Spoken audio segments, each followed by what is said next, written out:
근데 이제 영상을 통해서 보면 지금 열심히 반죽을 하고 있어요. 이 점토나 이 밀가루 반죽 같은 거에 힘을 가해서 막 이렇게 주무르고 있는데, 주물렀을 때 어떤 변화가 있죠? 맞아요. 모양이 바뀌고 있어요. 그래서 우리도 암석이 힘을 받게 되면 모양이 바뀔 수 있다는 것을 예측을 해볼 수는 있습니다. 그런데 우리가 지금 모양이 바뀐다고 하면 깨지는 거를 상상하기가 쉬운데, 열이 함께 개입되게 되면 이야기가 좀 달라집니다. 어쨌든 그런 작용에 대해서는 좀 이따가 얘기하기로 하고, 우선 우리가 이번 시간에는 어떤 암석들이 변성작용을 거쳐서 어떤 암석을 변신할지 그걸 한번 보도록 하겠습니다. 우리가 화성암에서 4가지, 퇴적암에서 또한 4가지 정도 배웠는데요. 그 중에 우리가 그 8가지 암석을 다 변성암이 됐을 때를 알 수는 없고, 대표적으로 3가지의 암석만 보려고 합니다. 그 3가지의 암석이 바로 이암이 층리가 있는 상태, 셰일, 그리고 모래가 굳어져서 만들어진 암석인 사암, 그리고 조개 껍데기와 같은 석회질이 굳어져서 만들어진 석회암, 이런 암석들이 변성작용, 즉 열과 압력을 받았을 때 어떤 변성암으로 변할지에 대해서 알아보도록 하겠습니다. 자, 이 각각의 암석들은, 셰일은 변성작용에 의해서 편암이 되고, 사암은 규암이, 석회암은 대리암이 됩니다. 어떤 공통점은 찾기가 어려워요. 반드시 색깔이 어두워지는 것도 아니고 하기 때문에 우리는 변성했을 때 어떤 암석으로 되는지, 그리고 그 암석들의 이제 특징은 보통 어떠한지 살펴보는 게 여기서 중요한데, 편암이라는 암석을 다시 보고 갈게요. 편암은 셰일이 열과 압력에 의해서 한번 변신하게 되면 편암이 됩니다. 그런데 이 편암이 다시 한번 열과 압력을 더 받게 되면 편마암으로 2단 변신합니다. 이게 이제 무슨 얘기냐면, 어릴 적에 봤던 그 로봇 만화들 있죠. 로봇들이 이렇게 변신하는 그런 만화들 보면 로봇이 이렇게 1단 변신했다가 뭐 에너지가 막 얻어지거나 그러면 더 기능이 좋은 2단 변신 로봇이 되기도 하잖아요. 그런 것처럼 이런 암석들도 어느 정도 열과 압력을 받았냐에 따라서 변성이 되는 정도가 다른데, 물론 다른 암석들도 그렇긴 하지만 우리가 중학교 1학년 과정에서는 셰일이 2단 변신하는 것까지 지금 다루고 있는 거예요. 셰일이 열과 압력에 의해 1단 변신하면 편암, 2단 변신하면 편마암, 이렇게 되겠습니다. 그러면 우리가 어떤 변신 과정을 통해서 암석이 변하게 되는지 살펴봐야겠죠? 우리는 이 과정을 변성작용이라고 합니다. 화면에서 보면 변성작용이 일어나는 동안, 즉 다시계에서 암석이 열과 압력을 받는 동안에 암석 안에서 여러 가지 일들이 일어나게 됩니다. 이 여러 가지 일들을 암석을 구성하는 알갱이들이 어떻게 되느냐를 통해서 한번 살펴볼 건데요. 먼저 첫 번째, 암석 속에 없던 알갱이가 생기기도 합니다. 지금 화면에서 보면 없던 알갱이인 초록색깔 알갱이가 생겼죠? 그 다음에 두 번째, 있던 알갱이가 사라지기도 합니다. 네, 지금 몇몇 개의 알갱이가 사라졌어요. 그리고 세 번째, 알갱이가 달라지기도 해요. 지금 그림상에서 알갱이 테두리가 변한 게 몇몇 개 있습니다. 마지막으로 네 번째, 기존의 알갱이 크기가 커지기도 합니다. 자, 중요한 거는 여기서 이런 알갱이의 변화가 있을 때 열과 압력이 거의 같이 있게 가해지는 경우가 생기면 변성암에서만 볼 수 있는 특징인 염리라는 게 나타나요. 우리 퇴적암에서 볼 수 있는 특징인 줄무늬를 뭐라고 불렀죠? 네, 층리라고 불렀죠? 그것처럼 변성암에서만 볼 수 있는 그 줄무늬를 우리는 염리라고 합니다. 그러면 이 염리가 어떻게 나타나는지 한번 살펴볼까요?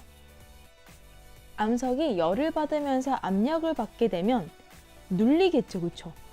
눌리면서 원래 동그랬던 광물들이, 이제 그림상으로 동그랬던 광물들이 힘에 의해서 모양이 이렇게 끼름끼름하게 바뀌게 돼요. 그래서 이렇게 모양이 바뀐 광물들이 이렇게 계속해서 힘을 받게 되면 동그란 모양이 점점 이렇게 사라지면서 여러 개 광물들이 줄지어 나타나게 되겠죠. 그래서 이게 줄무늬처럼 나타나게 되는 거예요. 그런데 이 줄무늬인 염리는 우리에게 아주 중요한 정보를 줍니다. 어떤 정보를 주는 걸까요? 바로 암석. 암석이 과거에 받았던 힘의 방향을 알려주게 됩니다. 지금 화면에서 보는 것처럼 암석이 힘을 받아서 광물이 끼름끼름해지면서 그 길쭉해진 광물들이 줄지어 나타나면서 줄무늬로 보이게 되는데, 그 줄무늬가 생기는 방향, 즉 알갱이의 배열 방향이 힘의 방향과 수직을 이루게 됩니다. 그래서 우리가 이제 알 수 있는 건 뭐냐면, 변성암을 봤을 때 줄무늬가 있다. 물론 굴러다니는 변성암은 안 되겠죠. 이제 큰 암반, 벽면이나 이런 지반, 땅바닥에 있는 지반에 있는 변성암을 얘기하는 거예요.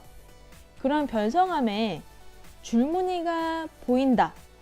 그러면 우리가 그 줄무늬를 통해서 알갱이의 배열 방향을 알 수 있고, 그것의 수직한 방향이 바로 과거에 이 암석이 이 방향의 힘을 받았구나, 이런 과정을 거쳤구나 라는 것을 알 수 있게 됩니다. 선생님이 전 시간에 암석은 과학에서의 역사서라고 얘기했죠. 우리가 그 당시에 일어났던 일을 직접 볼 수는 없지만 암석들은 그 기록을 가지고 있다고 얘기했어요. 한마디로 변성암의 염리가 우리에게 주는 사실은 바로 암석이 받은 과거의 힘의 방향, 그것을 표현해주고 있습니다. 그런데 이런 염리가 모든 변성암에 나타나는 건 아니고요. 기존에 있던 암석이 어떠한 광물, 어떠한 알갱이를 가지고 있었냐, 그리고 힘을 받았냐 안 받았냐에 따라서 염리가 나타나는 거기 때문에 우리가 지금 교과서에서 다루고 있는 편암과 편마암에서는 염리를 볼 수 있는 변성암인 거고요. 반대로 사암이 변성한 규암과 석회암이 변성한 대리암에서는 똑같이 변성작용을 거쳤지만 이 암석들에게서는 염리를 볼 수가 없습니다. 자, 요 사진 한번 이렇게 흐린 눈 하고 한번 보세요. 보면 아까 선생님이 암석이 압력을 받았을 때 그 압력을 받은 방향의 수직 방향으로 알갱이들이 이렇게 줄지어진다고 했죠. 그래서 지금 사진의 윗부분을 보게 되면 선생님이 아까 그렸던 그 알갱이가 이렇게 길쭉길쭉하게 늘어진 그 컷을 조금 더 이렇게 길게 연상해서 해놨거든요. 어떻게 실눈 뜨고 보면 이게 염리처럼 보이지 않나요? 둥글둥글했던 알갱이들이 기름기름해지면서 줄지어 나타나게 되니까. 네, 아니면 할 수 없고요. 어쨌든 이러한 원리로 변성암에서 염리를 볼 수 있고 염리가 이렇게 생겨난 것이다. 그렇게 이해하시면 될 것 같습니다. 그러면 여기서 우리가 변신 전의 기존 암석과 변신한 후의 변성암을 같은 암석으로 봐야 될까요? 자, 사진에서 선생님이 처음에 보여줬던 사진들의 그 변성받기 전, 비포랑 변성받은 후의 애프터 사진을 같이 놓고 볼게요. 왼쪽에는 이제 흰색 광물과 검은 색깔 광물만 보이는 상황이고, 오른쪽에 있는 상황은 그 암석이 열과 압력을 받아서 없던 알갱이가 생기기도 했고, 있던 게 사라지기도 했고, 크기가 커지기도 했고, 상태가 변하기도 한 그 상황인데, 자, 이 두 암석, 비포와 애프터 암석이 같은 암석이라고 볼 수 있을까요? 같은 암석이라고 볼 수가 없습니다. 같은 암석이었으면 이름을 바꿀 이유가 없었겠죠. 우리는 암석을 구성하는 광물들의 조합에 따라서 어떻게 보면 암석의 이름을 분류할 수도 있기 때문에 지금 왼쪽에 있는 모습, 변성받기 전과 오른쪽에 있는 모습, 변성받은 후에 광물의 조합이 달라진 거예요. 암석을 이루고 있는 알갱이의 조합이 달라졌기 때문에 변성 전과 변성 후의 암석은 같은 암석이라고 볼 수가 없습니다.